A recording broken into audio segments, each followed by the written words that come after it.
제25편 다윗의 시. 여호와여, 나의 영혼이 주를 우러러보나이다.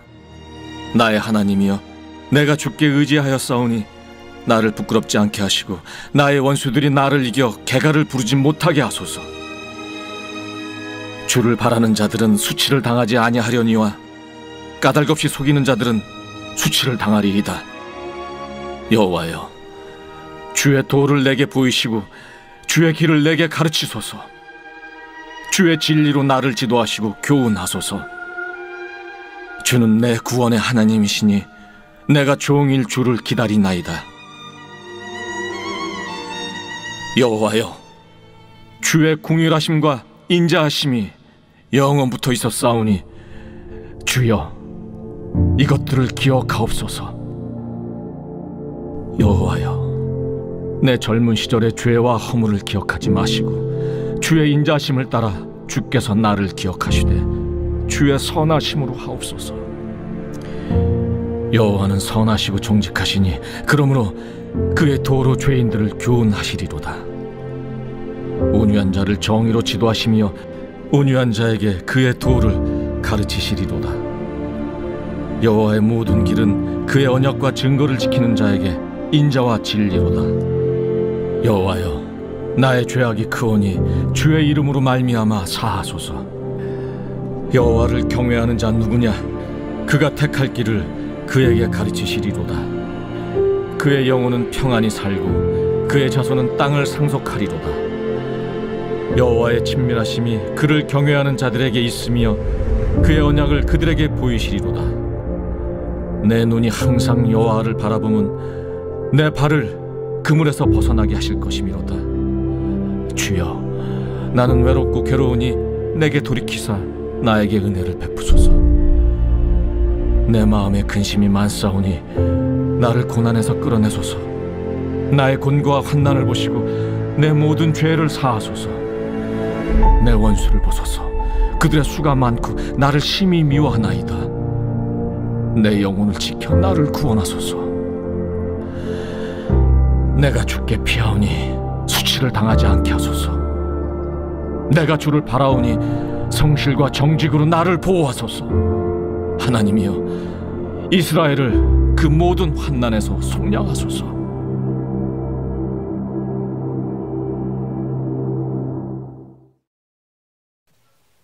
시편은 총 5권으로 구성되어 있습니다. 그 중에 1편과 2편은 서론에 해당되고요. 맨 마지막 146편부터 150편은 결론에 해당됩니다. 그 중에 우리는 1권에 와 있고요. 1권은 총 4단락으로 이루어져 있습니다. 3편에서 14편, 15편에서 24편, 25편에서 34편, 35편에서 41편인데요. 그 중에 우리는 1권의 제 세 번째 단락에 와 있습니다. 세 번째 단락 25편부터 34편인데요. 전체적인 구조가 25편이 여호와께 구원을 요청하는 알파벳 순서로 이루어진 시이고요. 34편도 알파벳 구조로 이루어지는 시인데요. 이것은 여호와의 구원하심에 대해서 감사입니다. 25편이 요청했고, 그리고 34편이 이루어 주신 구원에 감사하는 내용입니다. 그 중간에 여호와의 왕되심을 찬양하는 찬송시가 중간에 핵심적으로 놓여져 있습니다. 계속 설명하겠습니다. 시편 1권의 세 번째 단락은 여호와의 구원하심을 다루고 있습니다. 25편과 34편은 알파벳 구조의 시로서 열고 닫는 역할을 하고 있습니다.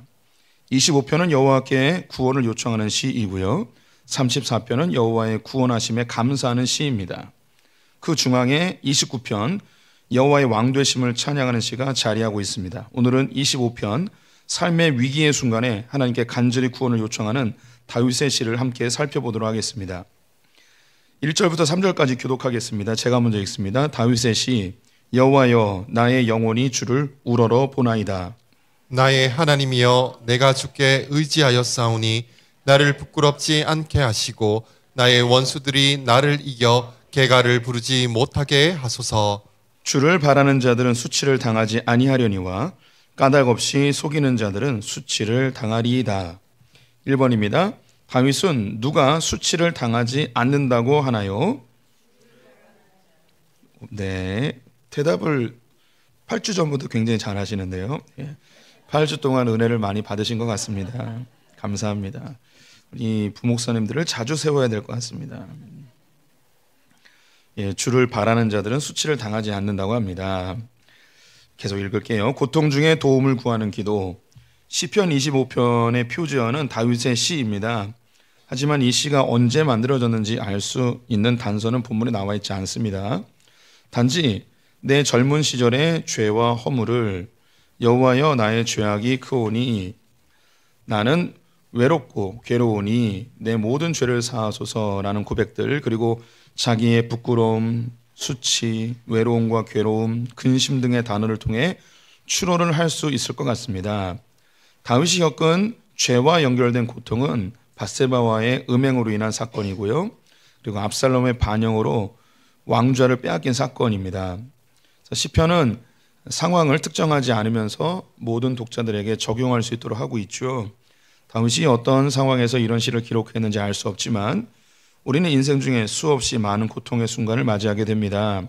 다윗의 시가 우리에게 위로가 되기를 소망해 봅니다. 시편 하면서 제가 계속 말씀드리는 것 중에 한 가지가, 시편에는 이 시를 언제 지었는지 그 상황적 배경을 잘 설명하지 않는다고 말씀드렸어요. 그것은 그 상황을 열어놓은 거죠. 특정한 사건으로 제한하지 않고 모든 성도들이 인생 중에 만나게 되는 여러 종류의 고난들을 이 시를 읽으면서 같이 동질화되고 또 공감하면서 이 시를 읽게끔 한 것입니다. 근데 오늘 이 25편의 굳이 배경을 따진다면 밧세바와의 사건이나 혹은 압살롬에게 왕위를 빼앗겼을 때의 사건이라 할 수 있겠습니다. 그런데 이 두 사건 중에서 이제 성경에 나온 게 이 두 사건뿐이지요. 근데 그 외에 다른 사건이 있을 수도 있습니다. 그런데 까닭 없이라는 단어가 나와요. 그래서 다윗의 큰 고통 중에 아마도 압살롬에게 까닭 없이 왕좌를 빼앗기고 도망가면서 그의 노년의 세월에 이 시를 지었을 것이라고 생각을 해봅니다. 계속 읽을게요. 시편 25편은 히브리어 알파벳 22개를 첫 글자로 활용하는 시입니다. 그래서 이걸 알파벳 시라고 하는데요. 하지만 시편 25편은 불완전한 알파벳 시입니다. 히브리어 알파벳에 몇 개가 없고요. 하지만 그 알파벳의 마지막 단어인 타우라는 그 글자는 또 21절에 나옵니다. 그리고 22절은 추가된 구절로 보여집니다. 그 부분 좀 더 설명해 드리면, 그 알파벳 22개의 첫 글자로 그 식구의 첫 단어를 이렇게 배열하는 거죠. 우리가 이제 삼행시 짓는 것처럼 그렇게 하는 거예요. 그런데 이 25장의 경우 다른 성경도 마찬가지지만 절이 나누어져 있는데, 이 절이 나눈 게 그 유대인들이 나눈 게 아니에요. 한참 시간이 지나서 13세기, 14세기경에 이 절을 나누게 됐거든요. 그래서 여기에 그 알파벳이 다 나오는데 절마다 하나씩 나오는 게 아니고 어떤 절에는 2개 나오고 어떤 절에는 안 나오고 이렇게 섞여져 있습니다. 그래서 유대인들이 이 찬양을 부를 때는 알파벳이 다 등장하지만 우리가 절로 나눴을 때는 그게 딱 들어맞는 건 아닙니다. 그래서 불완전한 알파벳이입니다. 이런 거는 우리가 몰라도 아무 상관이 없습니다. 네, 왜 얘기하냐? 그래도 우리는 성경 공부 시간이니까 조금 더 깊이 보는 거죠. 그래서 1절과 2절을 제가 다시 좀 번역을 해봤습니다. 오 여호와여, 당신에게 나의 영혼을 들어 올리나이다. 오 나의 하나님, 나는 당신을 신뢰하오니 나를 부끄러움에 던지지 마소서. 나의 적들이 나를 이기지 못하게 하소서. 진정 주님을 기다리는 자는 부끄러움을 당하지 않을 것입니다. 이유 없이 속이는 자는 부끄러움을 당할 것입니다. 다윗은 고통 중에 기도하고 있습니다. 여호와여, 나의 영혼이 주를 우러러 보나이다.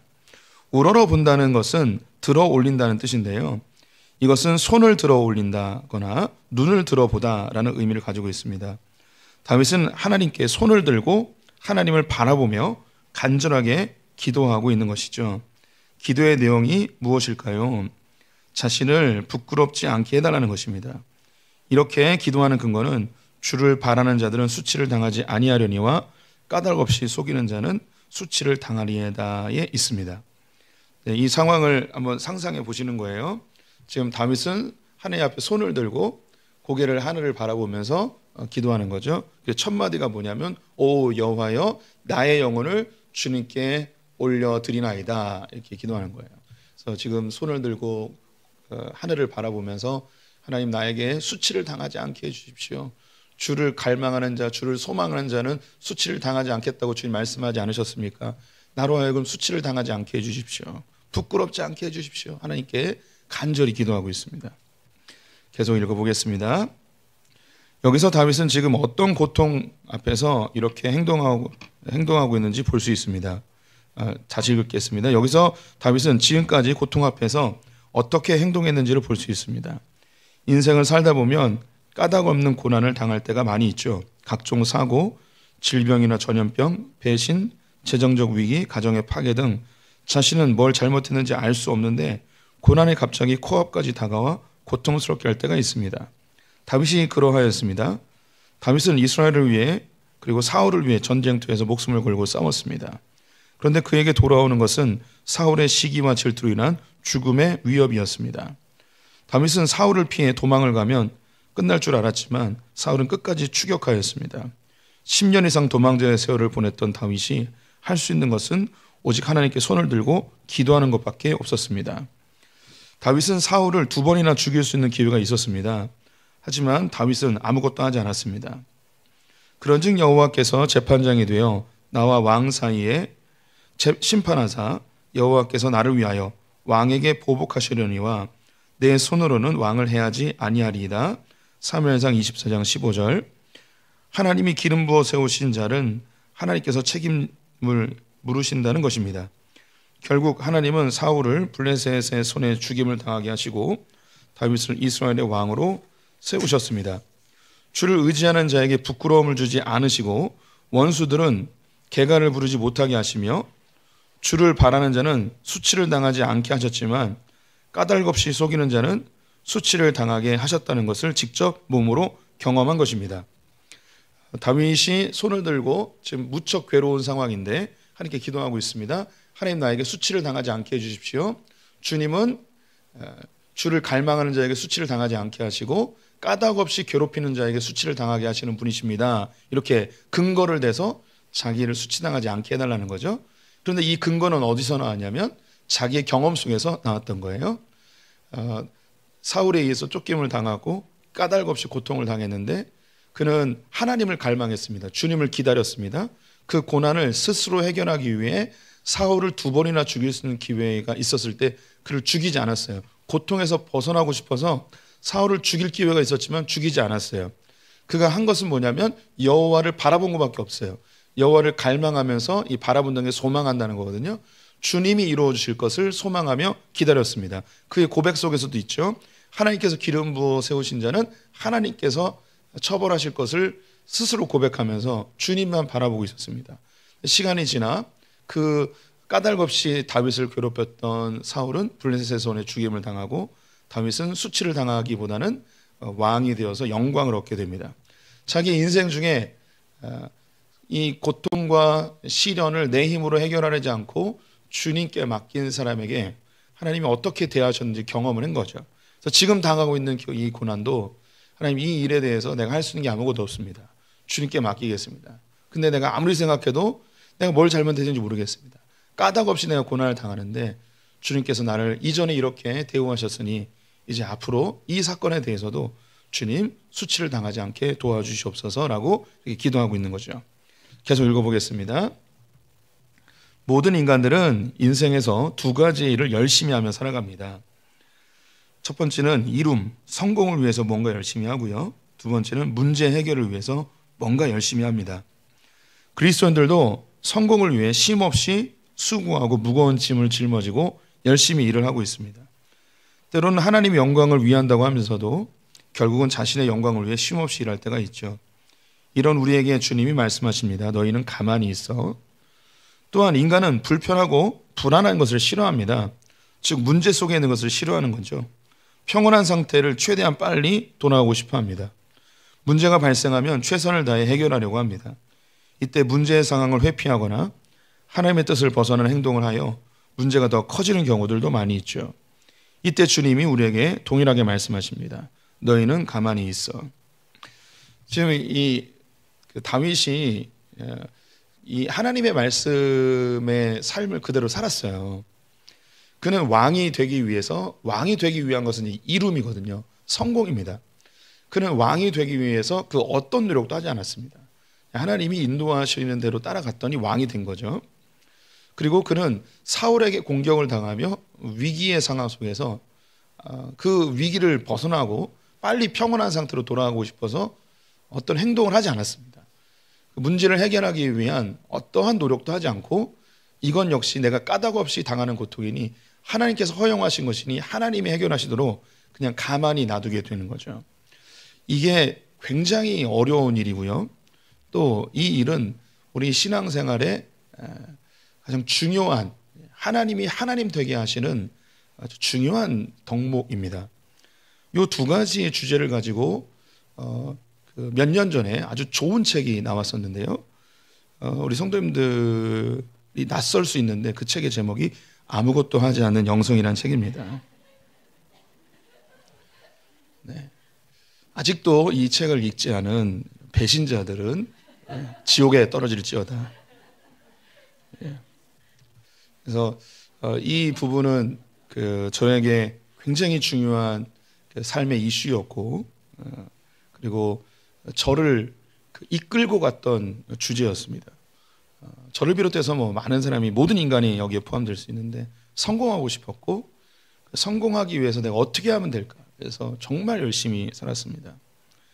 지금도 잠을 많이 자진 않지만 고등학교 때, 대학교 때 지금보다 더 잠을 적게 자면서 어떻게 하면 좋은 학교를 갈까? 어떻게 하면 성적을 잘 맞을까? 어떻게 하면 성공하는 인생을 살 수 있을까? 그런 생각을 하며 살았죠. 제가 한번 말씀드렸었던 것 같은데 대학교 때는 제 일정표를 15분 단위로 쪼개가지고 그렇게 살았어요. 정말 치열하게 살았던 것 같아요. 예. 근데 한 가지의 이유 때문이었어요. 성공하고 싶어서 살았죠. 근데 제가 원하는 만큼의 결과가 안 나오고 나는 더 뒤처지는 것 같고 나보다 열심히 안 사는 사람은 훨씬 더 앞서가는 것 같고 잘 되는 것 같고 이런 모습 속에 점점 저는 위축되고 그러면 하나님 앞에 더 매달리고 하나님 그렇습니다. 내가 더 열심히 하겠습니다. 하면서 뭔가 더 나를 채찍질하고 그랬던 삶을 살았습니다. 신학교 가서도 똑같았습니다. 신학교에서도 다른 전도사님들은 축구하고 놀고 맛있는 거 먹으러 다니고 이러해도 저는 그냥 도서관에서 어떻게 하면 좋은 목회자가 될 건가 이런 생각을 하면서 근데 그게 하나님의 말씀을 연구하고 공부를 해도 목표는 뭐였냐면 성공하는 거였어요. 그래서 늘 뭔가 열심히 했던 삶이었습니다. 근데 아무것도 이루어지지 않는. 그리고 저에게 또 한 가지 불안한 걸 너무너무 싫어합니다. 안정적인 걸 좋아하죠. 저에게 몸매를 보십시오. 굉장히 안정적이잖아요. 저의 성격이 이제 그대로 드러나는 거죠. 저는 불안한 걸 안 좋아합니다. 그냥 바닥에 딱 달라붙어서 가만히 평온한 걸 무척 좋아합니다. 여행 같은 것도 별로 안 좋아하고 어디 놀러 가는 것도 안 좋아하고 그냥 집구석에 그냥 편안하게 있는 걸 제일 좋아하죠. 근데 저와 같은 분들이 여기 꽤 많이 계시네요. 예. 안정적인 분들이 꽤 많이 계세요. 여기 주로 많이 계신 것 같네요. 예. 이쪽은 불안해요. 예. 바람 불면 날아갈 것 같아요. 예. 여기는 태풍이 불어도 그냥 안정적으로 그냥 편안하신 분들 예. 이쪽에 많이 계세요. 예. 삶 속에 불안한 요소가 생기면 이걸 어떻게든 해결하려고 사방팔방으로 돌아다니면서 빨리 해결하려고 뭔가 문제가 생기면 아무것도 못해요. 이 문제부터 해결해야지. 그래서 그러면서 제 머릿속에 책을 봐도 그 문제만 계속 생각나는 거예요. 책장을 넘기는데 머릿속엔 딴 생각하고 있으니까 책장은 넘어갔는데 아무것도 기억도 안 나고 공부도 안 되고 이게 저의 삶이었습니다. 사람과의 갈등 그 사람은 그냥 농담처럼 한마디 했는데 내 마음속에 폭풍이 일어나는 거죠. 이걸 어떻게든 빨리 해결하고 싶은데 해결할 방법이 없고 또 용기가 없으니까 왜 나한테 그런 얘기했어? 물어보지도 못하고 물어봐도 그냥 농담을 했는데 이런 얘기가 돌아올까 봐 나 혼자 그 며칠 동안 개고생한 거 아니에요. 그럼 너무 허탈하고 그래서 이 문제를 어떻게 해결할까 늘 전전긍긍하면서 그러면 나는 그렇게 말 한마디에 내가 상처받으니까 그럼 나는 사람에게서 피해 살아야겠다. 그래서 사람 안 만나고 그래서 집구석에서 보름 동안 한 달 동안 처박혀 있고 아무도 안 만나고 이런 삶을 살았던 거죠. 그 이유가 집구석에 처박혀 있는 게 그냥 내 마음속에 불안함이 또 생길까 봐 겁나니까 그런 거죠. 그래 뭐 밖에 나갈 때도 사람 없을 때 한밤중에 나갔다 들어오고 이런 삶을 갑자기 눈물 나려고 그러네. 예. 이게 이제 저의 이제 고등학교 대학교 때 삶이었어요. 신학교에도 마찬가지죠. 예. 길 갈 때도 사람 없는데 삥 돌아가고, 예. 그러다가 개한테 물린 적도 있었고, 예. 개한테 물린 거 제가 얘기한 적이 있었죠. 왜 개한테 물렸냐면 큰 길로 가면 사람들이 많이 지나다니니까 이게 싫어가지고 저기 삥 돌아서 논길로 돌아갔어요. 사람 없는 데로 가느냐고. 미친 짓을 하고 살았던 거죠. 예. 예, 그랬습니다. 근데 이랬던 제가 이제 주님을 깊이 만나면서 내가 뭐 하고 살았는가? 주님이 나에게 오셔서 수고하고 무거운 짐진 자들아 다 내게로 오라고 했는데 난 뭐 이렇게 인생 속에 뭔가를 이루려고 열심히 살고 문제를 해결하려고 전전긍긍하고 난 왜 그랬는가? 주님이 나에게 원하시는 게 이런 게 아닌 것 같은데. 그래서 그때 그런 고민들을 해결하면서 그게 내놓은 책이 이제 아무것도 하지 않은 영성입니다. 그래서 우리는 성공을 위해서 아무것도 안 해도 됩니다. 우리는 하나님께서 한 분 한 분을 위한 목적과 계획을 가지고 계세요. 그러면 하나님 그걸 이루어 가세요. 이게 운명론이 아니고요. 운명론은 정해져 있다는 거죠. 하나님의 나라는요. 내가 하나님을 따라가면 내 지경이 점점 넓혀지는 하나님 나라예요. 운명론은 나는 만약에 예를 들어서 1억만 딱 벌고 사는 거 이게 운명이다 나에게. 이게 운명론이에요. 근데 하나님은 운명론이 아니에요. 하나님 우리 인도에 가시는데 그 인도하면 할수록 1억이 2억이 되고 2억이 10억이 되고 10억이 100억이 되는 지경이 점점 넓혀지는 하나님 나라예요. 이거 그래서 그 하나님의 인도하심, 주님이 나를 향한 목적과 계획 이걸 따라가는 게 운명론으로 생각하시면 안 되고, 근데 그 안에 평강이 있는 거예요. 내가 지금 조금 뒤처지는 것 같고 조금 부족한 것 같아도 주님은 날 향한 목적과 계획을 완성하실 것을 신뢰하고 내가 지금 뭔가를 이루기 위해서 아무것도 하지 않고 내게 주어진 것 마땅히 당연히 해야 될 것만 기뻐하면서 하다 보면 주님이 이루어 주시는 거죠. 그냥 아무것도 하지 않으면 뭐 해야 되냐? 그냥 게으르게 그리고 나태하게 사는 건 주님이 그것도 죄라고 그랬어요. 주님 우리에게 충성하라고 하는 거죠. 내게 주어진 그 삶의 현장에서 마땅히 당연히 해야 될 일들을 충성스럽게 감당하다 보면 때로는 힘들고 어렵고 핍박이 있고 다른 사람이 안 알아줘도 내게 주어진 것을 하나님 바라보며 충성하게 되면 하나님께서 반드시 열매로 갚아주세요. 근데 이 성공이 하나님 그 내 나라의 성공과 이 땅에서의 성공은 좀 차이가 있게 되겠죠. 근데 이게 세상에서 이야기하는 성공과 하나님이 말씀하시는 성공이 이게 딱 들어맞는 순간 그때는 우리도 기쁘고 하나님도 기쁘고 마누라도 기쁘고 애들도 기쁘고 뭐 담임 목사님도 기쁘고 예. 우리 성도님들에게 인내와 충성과 절제와 이런 열매뿐만 아니라 100억, 1000억의 복이 함께 하시기를 축원드립니다. 예, 아멘할 분들 예, 실제가 될지어다. 예. 네. 또 삶의 문제 앞에서 우리는요 삶의 문제를 해결하기 위해서 사실 최선을 다해야 돼요. 우리가 마땅히 해야 될 거. 근데 내가 힘으로 안 되는 거 있어요.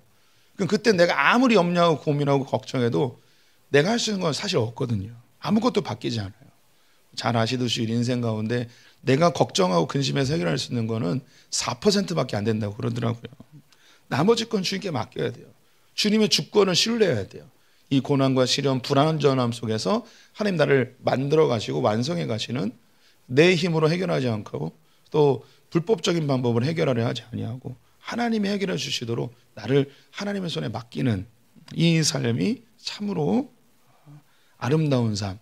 그것을 이제 다윗이 깨달았던 거죠. 제가 아무것도 하지 않은 영성을 말씀드렸는데 담임 목사의 그런 졸작을 보기보다는 좀 더 수준 높은 책을 보고 싶다는 분들은 유진 피터슨이 쓰신 현실의 뿌리 박은 영성 다윗이라는 책이 있습니다. 그 책은 제 책보다 100배는 더 좋은 책이니까요. 제 책을 읽기 싫으신 분들은 예, 현실의 뿌리 박은 영성 그 책을 꼭 읽어보시면 좋을 것 같아요. 다윗은 이 삶을 알았어요. 지금 또 다른 고난이 찾아왔어요. 그래서 자기가 젊은 시절에 겪었던 그 하나님과의 경험들, 자기의 문제를 해결하기 위해서 자기가 노력하기보다는 하나님께 맡겨드렸던 그 삶을 기억하면서 주님, 내가 손을 들고 주님을 바라보며 기도합니다. 나에게 수치를 당하게 하지 않게 해주십시오. 지금 내 삶 가운데 일하지 않으셨습니까? 내가 하나님 앞에 주를 갈망하며 기다렸더니 주님 나를 수치에서 모면하게 해주시고 나를 까닭없이 힘들게 했던 사람들은 오히려 그들이 수치를 당하지 않았습니까? 이번에도 그 하나님 의지하며 기도합니다 라고 하나님께 손을 들고 기도하고 있는 거죠. 계속 읽겠습니다. 다윗이 보여준 믿음의 행동은 매우 강력한 메시지를 담고 있습니다. 까닭없이 고난을 당할 때는 가만히 있어야 합니다. 명확하게 내가 잘못한 것이 아닌데 문제가 발생했다면 하나님이 허용하신 특별한 이유가 있음을 알아야 합니다. 그래서 함부로 내가 개입해서 문제를 해결하기보다는 하나님이 문제를 해결하시도록 잠잠히 기다려야 합니다. 문제 해결을 위해 최선을 다하되 더 이상 할 수 없는 상황이 되면 잠잠히 기다려야 합니다. 시편 46편 10절 함께 읽겠습니다. 시작. 이르시기를 너희는 가만히 있어 내가 하나님 됨을 알지어다. 내가 문 나라 중에서 높임을 받으리라. 내가 세계 중에서 높임을 받으리라 하시도다. 아멘. 4절부터 7절 기독합니다. 여호와여 주의 도를 내게 보이시고 주의 길을 내게 가르치소서. 주의 진리로 나를 지도하시고 교훈하소서. 주는 내 구원의 하나님이시니 내가 종일 주를 기다리나이다. 여호와여 주의 긍휼하심과 인자하심이 영원부터 있었사오니 주여 이것들을 기억하옵소서. 여호와여 내 젊은 시절의 죄와 허물을 기억하지 마시고 주의 인자하심을 따라 주께서 나를 기억하시되 주의 선하심으로 하옵소서. 2번입니다. 까닭 없이 고난을 당한 다윗은 하나님께 간구한 것이 아닌 것이 무엇일까요? 예, 하나님께 간구하는 건데요. 아닌 거 한번 찾아보세요. 1번 주의 도를 보이소서. 2번 주의 길을 내게 가르치소서. 3번 주의 긍휼과 인자를 기억하옵소서. 4번 죄와 허물을 알게 하소서. 4번 맞습니다. 예, 성경에는 뭐라 되어 있냐면 죄와 허물을 기억하지 마옵소서라고 되어 있죠. 고난 중에 간구한 기도의 내용, 이 부분이 중요한 내용이긴 한데요. 잘 봐주십시오.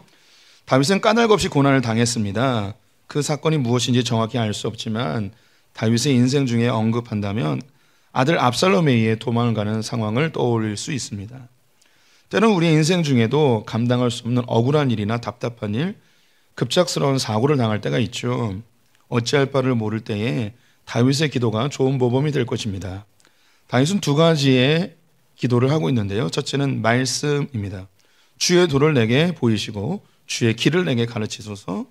주의 진리로 나를 지도하시고 교훈하소서. 첫 번째는 도, 길, 진리죠. 말씀이죠. 길을 알려달라는 거예요. 근데 이 길이 뭐냐면 말씀으로 알려달라는 거죠. 두 번째는 은혜입니다. 죄와 허물을 기억하지 마시고 주의 인자하심을 따라 선하심으로 하옵소서. 자기가 혹시 죄와 허물이 있다면 기억하지 마시고 자기를 인자함으로, 즉 은혜로 대해달라는 기도입니다. 우리 성도님들이 고난을 당할 때 이 두 가지를 기억하셨으면 좋겠습니다. 어찌할 바를 모를 때 주님 나에게 말씀하여 주십시오. 내가 어떻게 해야 되는지 알려주십시오. 그리고 주님 더 심해지지 않도록 은혜 허락해 주십시오. 내가 혹 잘못한 게 있다면 용서하시고 나를 덮어주십시오. 은혜를 구하고 갈 길을 알려달라는 이 두 가지를 간구해야 할 것입니다. 계속 읽어볼게요. 다윗은 답답하고 억울한 마음을 당할 때에 어떻게 해야 될지 모를 때에 하나님께 두 가지를 간구했습니다. 하나님은 길을 가르치소서. 주여 인자를 베푸소서. 우리도 이와 유사한 기도를 하게 됩니다. 하나님 어떻게 해야 합니까? 제발 주의 말씀으로 인도하여 주시옵소서. 주여 내가 뭘 잘못했는지 저는 알 수가 없습니다. 저의 죄를 용서하시고 은혜를 베풀어 주옵소서. 이 세상에서 아무 죄 없이 억울하게 십자가에 죽으신 분이 있는데 그분이 바로 예수님입니다. 그 예수님은 당신이 겪는 억울하고 답답한 상황에 모범이 되어주셨습니다. 그분은 하나님께로 가는 유일한 길이며 생명이고 진리였습니다. 하나님은 길을 보여달라는 우리에게 예수님을 보여주시죠. 우리는 막연한 죄책감에 착하게 잘 살 테니 은혜 베풀어 주시옵소서 간구합니다. 이런 우리들에게 은혜 위에 은혜이신 예수 그리스도께서 우리의 죄를 완전히 도말하시고 하나님의 은혜를 경험하게 하십니다. 내가 그들의 불의를 긍휼히 여기고 그들의 죄를 다시는 기억하지 아니하리라 하셨느니라. 예, 다윗이 고난 앞에서 기도한 것이 두 가지였어요.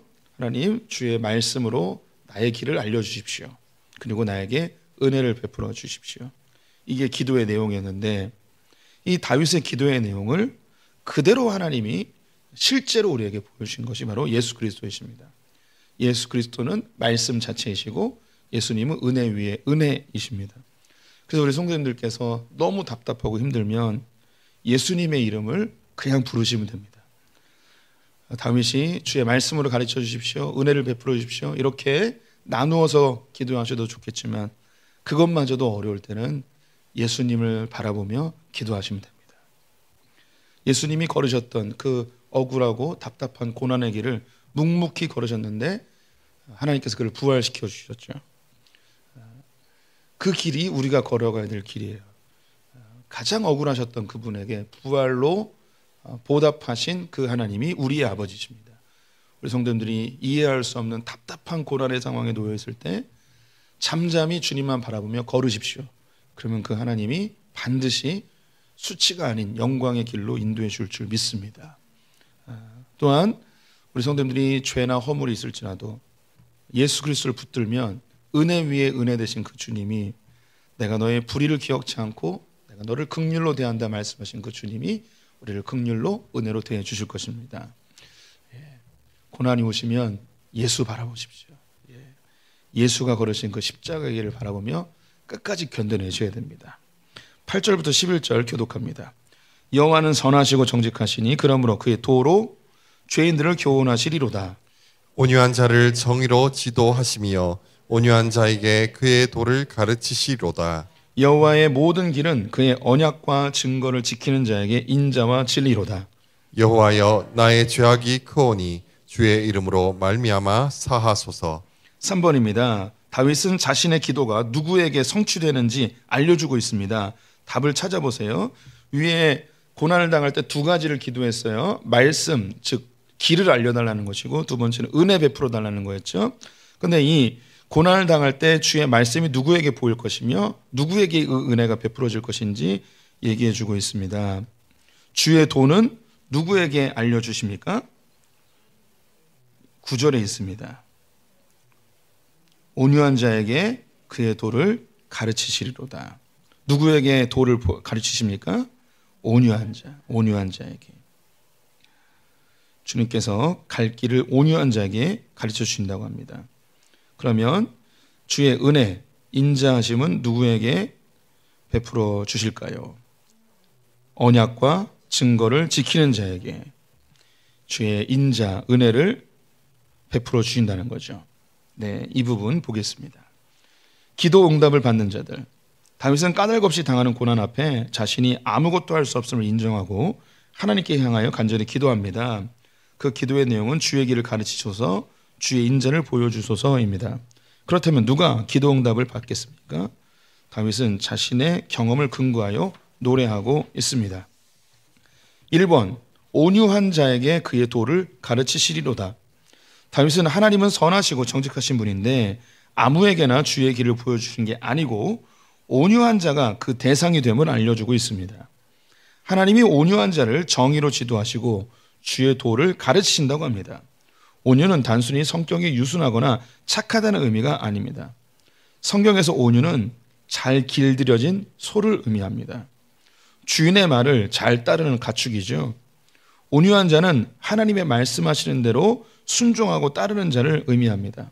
자신의 고집, 지식, 경험을 내려놓고 하나님이 인도하시는 대로 따라가는 자에게 하나님은 정의로 지도하시고 주의 도를 가르친다는 것이죠. 예수님은 스스로 온유하다고 하셨습니다. 예수님은 잘 길들여진 소처럼 하나님이 이끄시는 대로 살았습니다. 하나님이 명령하시는 것을 행했고 하나님이 말씀하신 것만 선포하였습니다. 예수님의 마지막 행보는 십자가였죠. 인간의 생각으로는 미련한 짓이고 어리석은 행동이었습니다. 하지만 하나님의 명령이기 때문에 순종하였습니다. 예수님은 나의 원대로 마옵시고 아버지 뜻대로 하옵소서라고 기도하며 하나님의 인도를 구합니다. 결국 예수님은 십자가에서 죽으셨지만 부활하셔서 하나님께로 가는 천국의 길을 여셨습니다. 온유한 자는 복이 있나니 그들이 땅을 기업으로 받을 것이며. 우리 농촌에서 사셨던 분들은 콧두레를 합니다. 이 콧두레를 하는 중요한 이유가 소를 길들이기 위해서인데요. 이 콧뚜레를 해서 이 끌어당기면 아프거든요. 그래서 다른 길로 가면 이걸 확 잡아채면 소가 아파가지고 바른 길을 가게 됩니다. 이게 길들여지면 주인이 부리기 쉬운 소가 되는 거죠.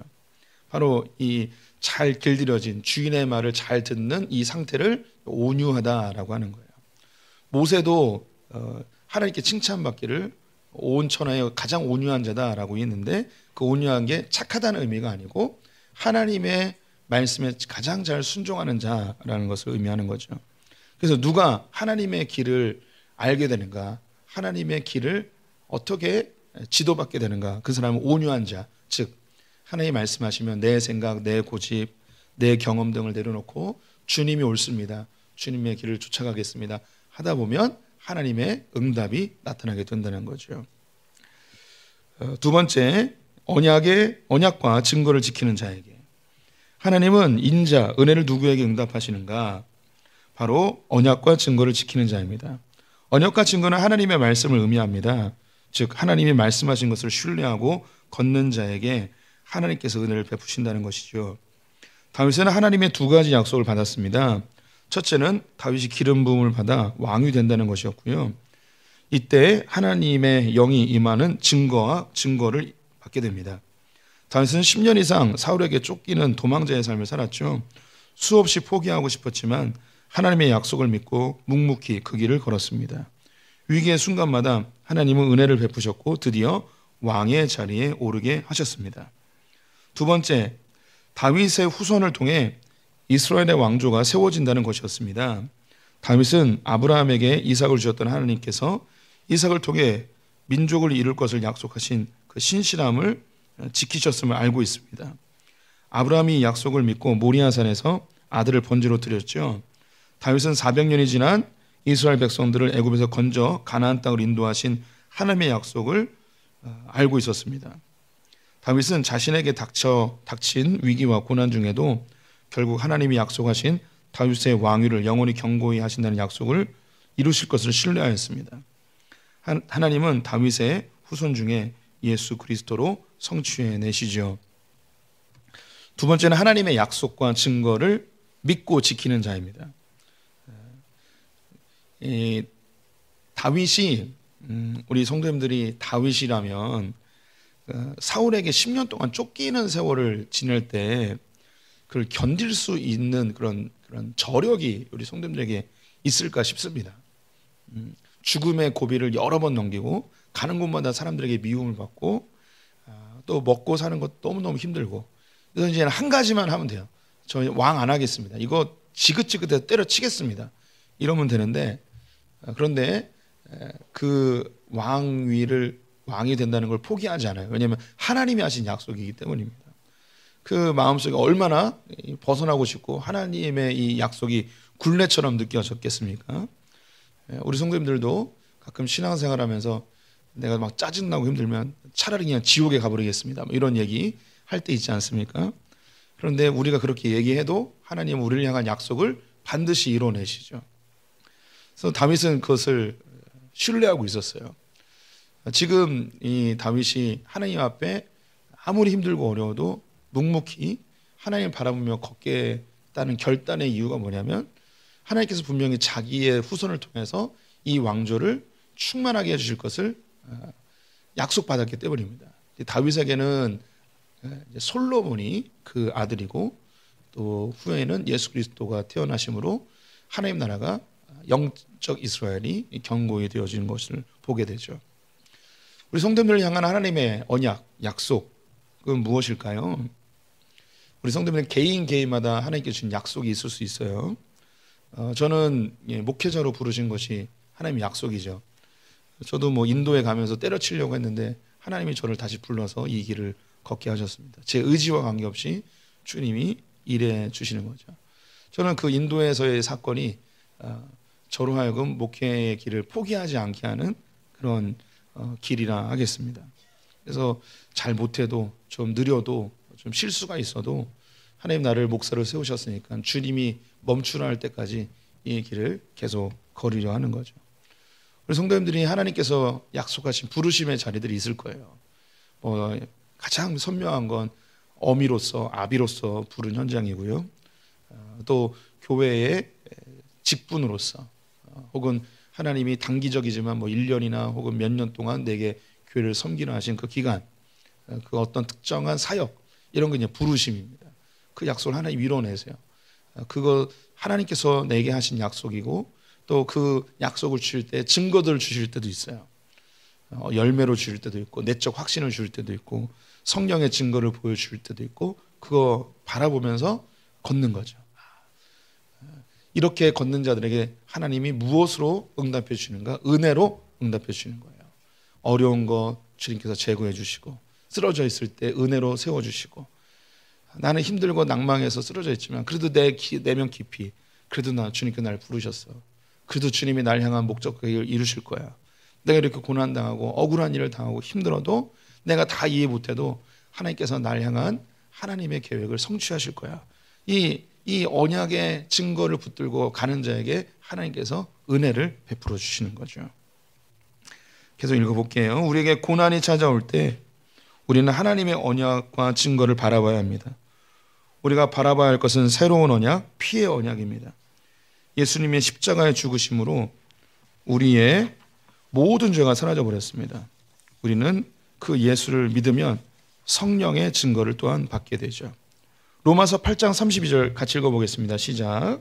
자기 아들을 아끼지 아니하시고 우리 모든 사람을 위하여 내주시니가 어찌 그 아들과 함께 모든 것을 우리에게 주시지 아니하겠느냐. 예수 그리스도 피의 언약이 가장 확실한 언약입니다. 아들을 아낌없이 내어주신 그 하나님이 우리 성도들에게 다른 것을 왜 은혜로 안 주시겠습니까? 그게 가장 확실한 증거이죠. 언약이에요. 그리고 그 예수 그리스도 2000년 전에 죽으셨던 그분이 내 입술 가운데 예수님이 나를 위해 죽으셨습니다라고 고백하는 것, 성령님이 내주하시기 때문에 그것이 고백되는 거죠. 고린도전서 12장 3절에 성령이 아니고는 그 누구도 예수를 주로 고백하지 못한다고 이야기했어요. 내가 예수를 주로 고백한다면 내 안에 성령이 계신다는 거죠. 성령이 그 증거예요. 십자가가 언약이고 성령이 증거예요. 이게 우리에게 있다면 우리가 기대할 수 있는 게 있는데 그게 뭐냐면 은혜예요. 은혜. 하나님 나를 지켜주시는 은혜, 나를 보호하시고 인도하시고 완성하시는 그 은혜가 우리가 분명히 있어요. 내가 고난을 당하고 힘들고 어려워도 그건 잠시이고 그 가운데서도 감당할 시험만 허락하시는 은혜가 또 있어요. 그래서 우리 성도님들이 예수 그리스도의 십자가가 가장 명확한 언약이고 내가 예수를 주로 고백한다는 성령의 내주하심이 가장 강력한 증거이므로 우리 성도님들은 기대하십시오. 주의 은혜를. 내가 원하는 은혜 말고 주님이 주신 은혜를 기대하시기 바랍니다. 12절부터 15절 교독합니다. 여호와를 경외하는 자 누구냐? 그가 택할 길을 그에게 가르치시리로다. 그의 영혼은 평안히 살고 그의 자손은 땅을 상속하리로다. 여호와의 친밀하심이 그를 경외하는 자에게 있으며 그의 언약을 그들에게 보이시리로다. 내 눈이 항상 여호와를 바라봄은 내 발을 그물에서 벗어나게 하실 것임이로다. 4번 하나님은 고난을 만난 자들 중에 누구에게 길을 알려주시나요? 네, 여호와를 경외하는 자입니다. 다윗의 회복. 12절부터 다윗이 외치는 회복의 목소리가 들립니다. 성도님들은 잘 안 들려도 저는 들려요. 11절부터 목소리가 확 바뀌어요. 그 전에는 하나님 은혜 주세요. 하나님 길을 보여주세요. 라고 하면서 12절부터 아주 힘차게 부르짖는 소리가 제 귀에는 들립니다. 표는 건너뛰고요.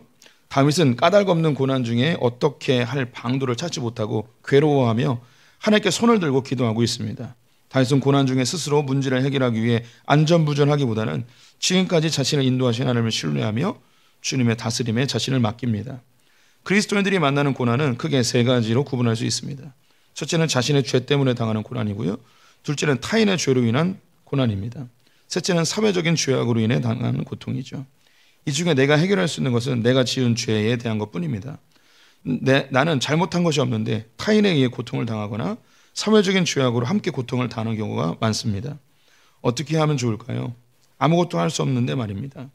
그때 다윗은 온유함으로 하나님의 다스림에 자신을 맡깁니다. 그리고 기도합니다. 하나님, 어떻게 해야 할지 길을 보여주십시오. 하나님 더 심각해지지 않도록 긍휼을 허락해 주십시오. 이게 우리가 기도해야 될 바예요. 고난이 오면 주님 어떻게 해야 됩니까? 그리고 더 심각해지지 않도록 은혜 베풀어 주십시오. 기도해야죠. 이것을 다윗은 경외라고 표현합니다.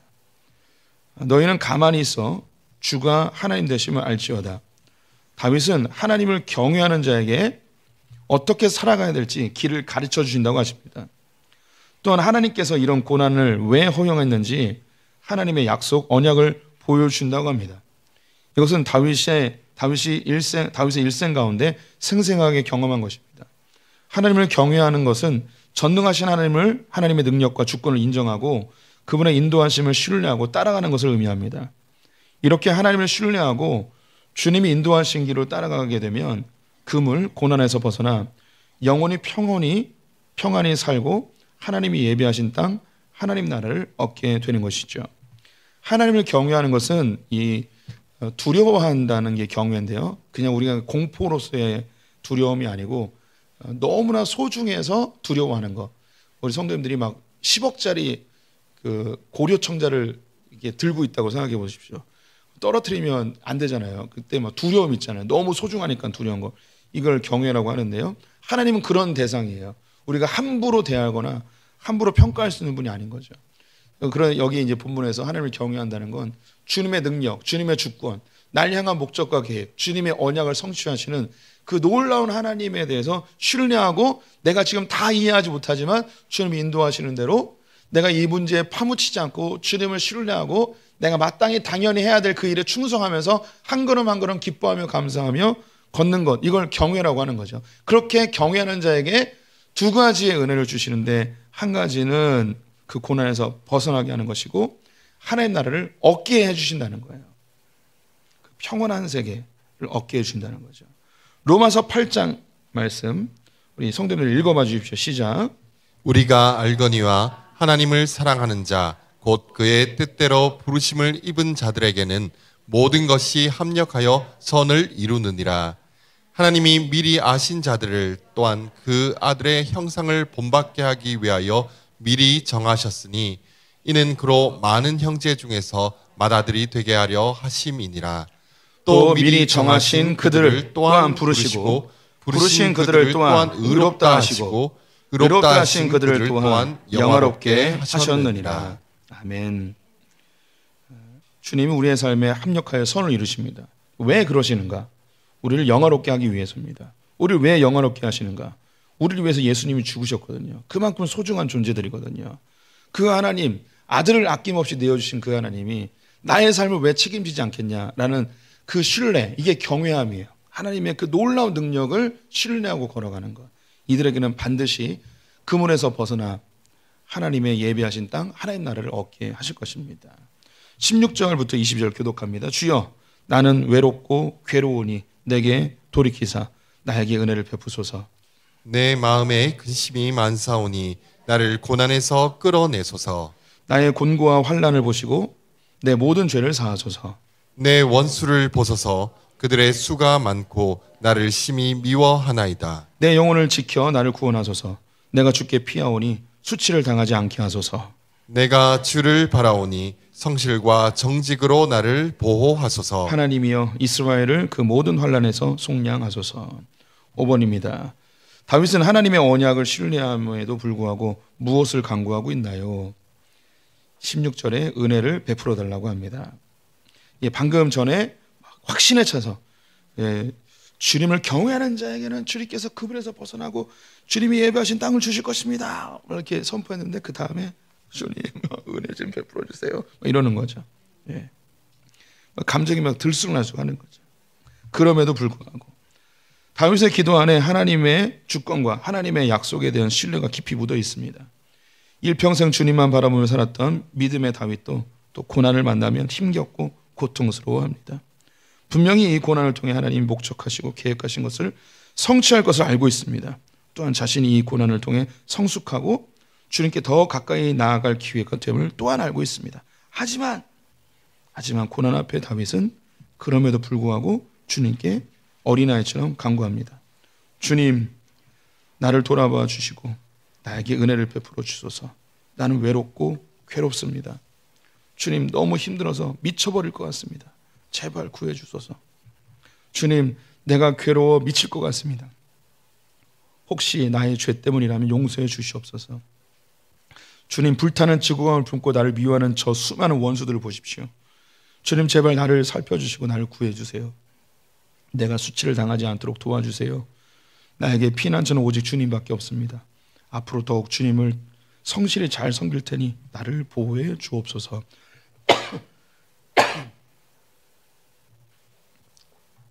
22절은 후대에 이스라엘 찬양 중에 추가된 것으로 보고 있습니다. 그렇다고 해서 성경의 권위가 훼손되는 것은 절대 아니고요. 하나님이여 이스라엘을 그 모든 환난에서 속량하소서. 이것은 하나님은 다윗의 기도가 우리의 기도입니다. 하나님, 다윗의 기도가 우리의 기도입니다. 우리에게 은혜를 베풀어 주소서라는 고백입니다. 다윗 이후 이스라엘은 이유를 알 수 없는 수많은 고통을 당하게 됩니다. 아수르의 공격, 바벨론에 의한 패망, 고향을 잃고 헤매는 디아스포라의 삶.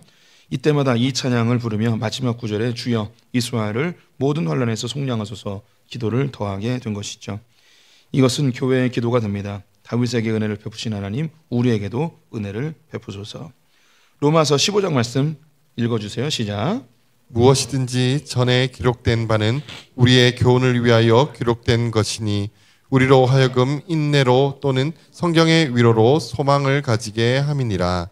이제 인내와 위로의 하나님이 너희로 그리스도 예수를 본받아 서로 뜻이 같게 하여 주사 한 마음과 한 입으로 하나님 곧 우리 주 예수 그리스도의 아버지께 영광을 돌리게 하려 하노라. 아멘.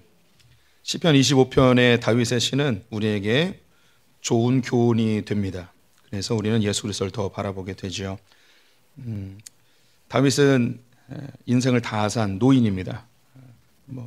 산전수전을 다 겪은 자였죠. 하나님이 자기의 삶에 수많은 도우심을 경험했는데 지금 자신이 감당할 수 없는 엄청난 수치의 상황에 놓여 있을 때 그는 그럼에도 기도합니다. 하나님, 은혜를 베풀어 주십시오. 주를 경외하는 자에게 주님께서 길을 보여주시고 그 그물에서 벗어나 하나님 약속하신 땅을 얻게 해주십시오. 이 기도를 합니다. 저에게도 필요한 기도이고 우리 성도님들에게도 다 필요한 거죠.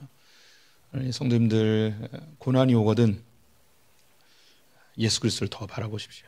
그리고 주님의 은혜를 간구하십시오. 길을 보여주십시오. 저에게 은혜의 날개를 거두지 마십시오. 그렇게 하나님 바라보면서 경외하면서 마지막에는 웃으면서 승리한 분들 되시기를 주님의 이름으로 축원드립니다. 기도하겠습니다. 하나님, 인생에 수없이 많은 고난과 시련들이 우리를 힘들게 합니다. 수단과 방법을 가리지 않고 어떻게든 편안하게 살고 싶어하는 우리의 악한 속성에 오히려 주님 풍랑을 일으켜 하나님만 바라보게 하고 주님만 의지하게 하심을 우리는 깨닫습니다. 이 세상 것 다 사라질지라도 우리의 피난처는 주님밖에 없습니다. 하나님, 주님만 의지하오니 주님을 경외하오니 우리를 그물에서 벗어나 주님이 예비하신 그 아름다운 땅에서 하나님 나라에서 평강을 누리는 자들 되게 하여 주시옵소서. 예수님의 이름으로 기도드렸습니다. 아멘.